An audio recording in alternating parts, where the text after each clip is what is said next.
Have you ever wondered how such a small country can hold so much power?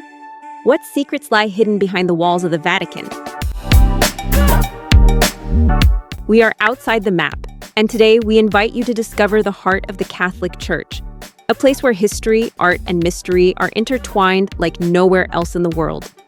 Due to its religious nature, proper attire is mandatory to enter these places. Shorts, skirts above the knee, and sleeveless clothing for both men and women are not allowed. We recommend wearing clothes that cover your shoulders and knees, and bringing a light jacket or scarf if you're traveling in summer, as temperatures inside the Basilica can be quite cool. As in other highly significant sites, you'll have to go through an airport-style security check. Make sure not to carry any prohibited items such as knives, liquids, or large backpacks. Imagine a country that fits within just a few city blocks, a place so small you could walk across it in under an hour. Yet it has ambassadors all over the world, and its leader is one of the most influential figures on the planet. That's the Vatican. But what exactly is the Vatican? Why does it exist? And how did it become what it is today? The Vatican is officially called the Vatican City State. It sits in the heart of Rome and is the smallest country in the world. Both in size and population, it measures only 0.44 square kilometers and has about 800 residents, most of whom are clergy, officials, or members of the famous Swiss Guard. Its importance isn't measured in kilometers, but in centuries of history and the influence it holds over more than 1 billion Catholics. The story of the Vatican begins with the tomb of St. Peter, one of Jesus' 12 apostles, considered the first pope. In the 4th century, Emperor Constantine ordered a basilica to be built over his tomb. This marked the birth of the epicenter of Christian faith. During the Middle Ages and the Renaissance, popes were not only spiritual leaders, but also powerful rulers. They governed the so-called Papal States, a vast territory in central Italy. But in 1870, after the unification of Italy, the popes lost most of their land and withdrew into the Vatican, refusing to recognize the new Italian state.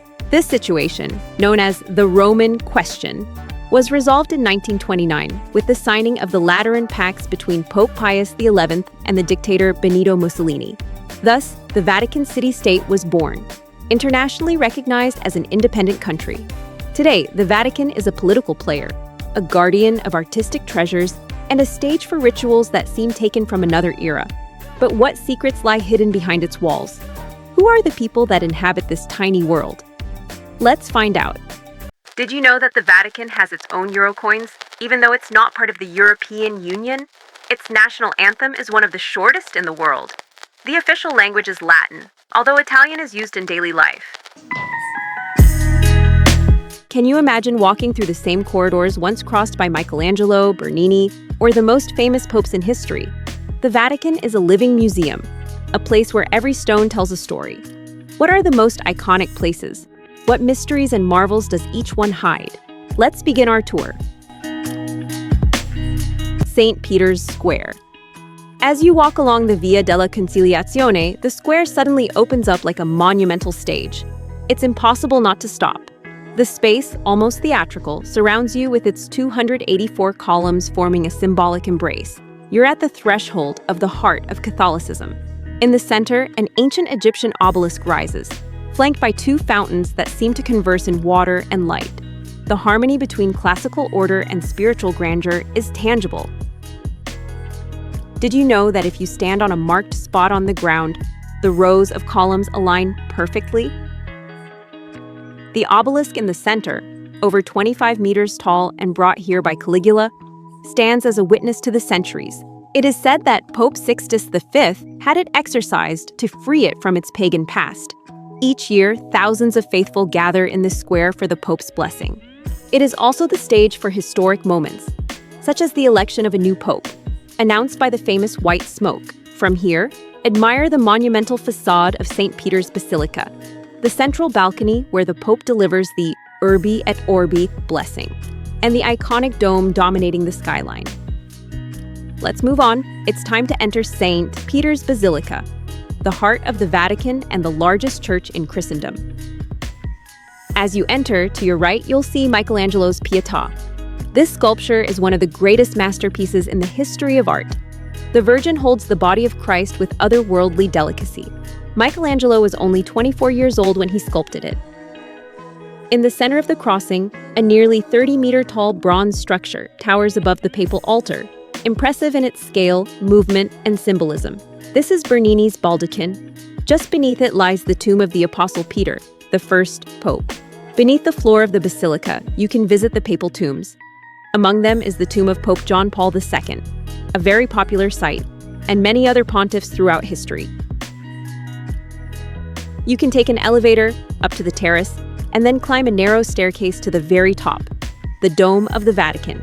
From above, you'll get one of the best views of Rome and the entire Vatican City.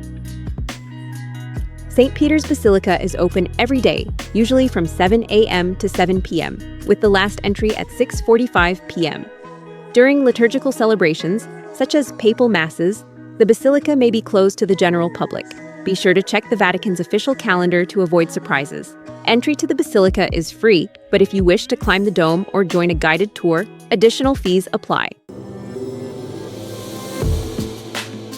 Just a 15-minute walk from the square, you'll find the Vatican Museums, home to one of the most impressive art collections in the world. From Egyptian antiquities to Renaissance masterpieces, each gallery takes you on a journey through time. Pay special attention to classical sculptures like Laocoon and his sons and the Apollo Belvedere, to the Gallery of the Candelabra, the tapestries, and the maps. 3 corridors filled with intricate details that transport you to different eras. And to Raphael's rooms, which include the School of Athens, a symbol of the Renaissance. The tour culminates with the Sistine Chapel. Its frescoes, especially the Last Judgment and the Creation of Adam by Michelangelo, are known around the globe. But the Sistine Chapel is also important because it's where the conclave takes place, the secret ritual in which cardinals elect a new pope. Can you imagine the suspense? Days of seclusion, debates, votes, until finally, white smoke rises to announce to the world, Habemus Papam. The Vatican Museums are open daily from 9 a.m. to 6 p.m., with the last entry at 4:45 p.m. They are closed on Sundays, except for the last Sunday of each month when admission is free. Expect large crowds. So if you choose this option, try to arrive as early as possible. The entrance fee for adults is 17 euros, but if you buy your ticket online in advance, there are often discounts. Always check the official website, as the museums may close or follow special hours during major liturgical events. The museums are vast, so it's recommended to plan at least 2 to 3 hours for your visit, although you could easily spend more time if you want to explore thoroughly. Don't miss the Vatican Gardens. Hidden behind the walls, the Vatican Gardens are a secret oasis of beauty and spirituality. Since the 13th century, popes and artists have transformed this space into a labyrinth of fountains, sculptures, grottos, and winding paths among cypresses, olive trees, and rose bushes. Here, Renaissance art blends with the serenity of the Italian landscape and religious devotion. It's not unusual to find hidden chapels or a replica of the Grotto of Lourdes tucked among the shrubs. In the quiet, broken only by birdsong, time seems to stand still. Visiting these gardens is like stepping into a parallel Vatican, intimate and contemplative, reserved only for those willing to look beyond the visible. The Vatican Gardens are open from 9 a.m. to 6 p.m. They are closed on Sundays and on some public holidays, and visits are only possible through guided tours. Entry without a guide is not allowed. To access the Vatican Gardens, you must purchase a combined ticket that includes entry to the Vatican Museums, priced at 33 euros for adults. It's recommended to dedicate 1 to 2 hours to enjoy the gardens and their surroundings. Although if you plan a more in-depth visit or like to take your time, you could easily spend a bit longer.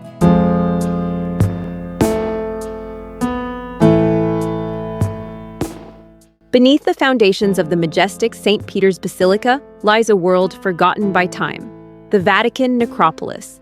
This ancient Roman cemetery, a labyrinth of tombs and mausoleums, holds secrets that date back centuries before the Vatican was founded. It is believed that the Apostle St. Peter is buried here, and his tomb has been a focal point of Christian veneration for more than 2,000 years. Walking through its dark corridors, you feel transported to ancient Rome, surrounded by inscriptions and funerary art that tell stories of faith, sacrifice, and devotion. Every corner of the necropolis is steeped in solemn stillness, a reverent silence that invites reflection on eternity. The Vatican Necropolis is open from 9 a.m. to 6 p.m. and is closed on Sundays and some public holidays, as well as during major religious events at the Vatican. It can only be visited with a guided tour, and advance reservation is essential, as access is limited and the space is small. The total cost of entry, including the guide, is €13. Photography is not allowed during the tour of the necropolis.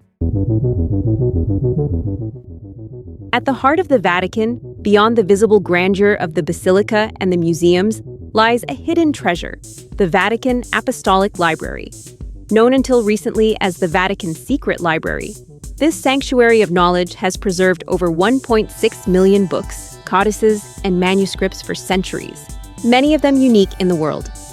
Founded in the 15th century by Pope Nicholas V, the library houses some of the rarest and most precious works of humanity, including letters from Greek philosophers and illuminated medieval texts. Although it's not open to the general public, the library remains a beacon of learning and reflection, a place where time seems to stand still among shelves filled with history. Only the most fortunate scholars and researchers are allowed access to its rooms, yet its impact on culture and thought continues to resonate through the ages.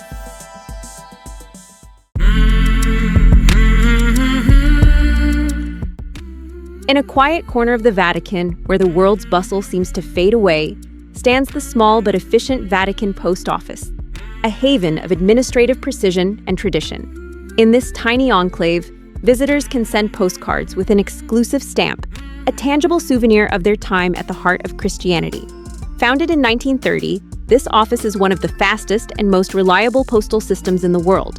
Despite its modest size, it holds great importance for the Vatican, not only as an administrative institution, but also as a symbol of connection between the faithful and the Holy See.